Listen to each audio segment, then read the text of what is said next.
Hi teachers. So in these series of videos, I'm going to be going over the K-2 learning in Google Classroom.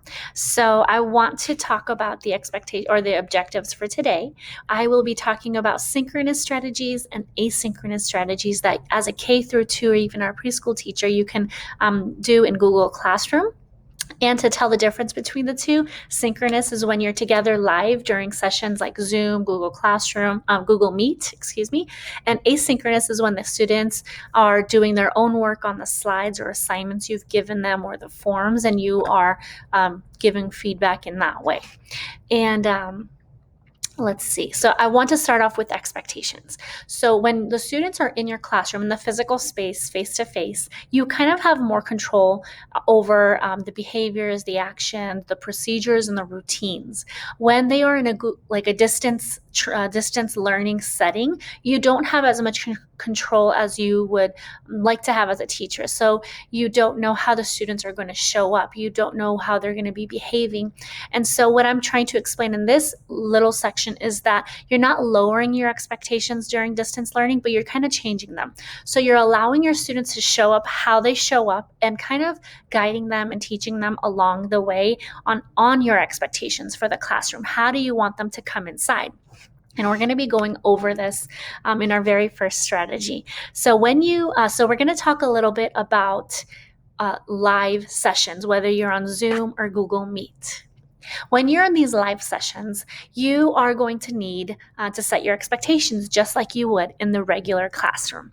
And these can be on how to mute your microphone and how to unmute your microphone to be on time. If you want your students dressed a certain way, so if you don't want them just turning on the camera with their PJs still on, that's something that you need to communicate and consistently go over. If you want the student's camera on, that's something that you and your district need to work out, because in some districts it's not mandatory. What do you want them to come to live sessions with? Do you want them to have a piece of blank paper, a lined paper, pencil, pen? What is it that you need them to have in front of them?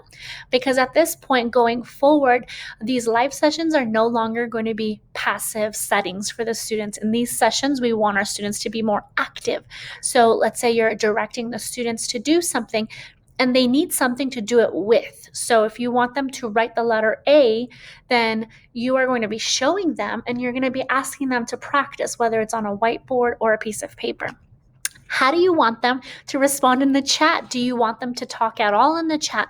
Is that where they put up their questions? How are they going to be asking questions? Those are all expectations you need to think about, what you're comfortable with. And there is truly no wrong or right. In certain cases, it's just a preference that you need to decide that you're going to be living with for the entirety of distance learning or blended learning. And so we're going to be touching on another strategy, and this is one I already mentioned, is make sure your students know what they need to bring, and you can highlight this or let your students know by creating a slides for the week. So let's say you have in your Google Classroom, you have topics, and we'll go over this later, but in your topics, you have your weekly intro. And in your weekly intro material, you can write down every session we have live, please bring these items. Make sure they're not too long because it's difficult to manage all those materials and collect them, but make sure you let your students know in that way. See you in the next video.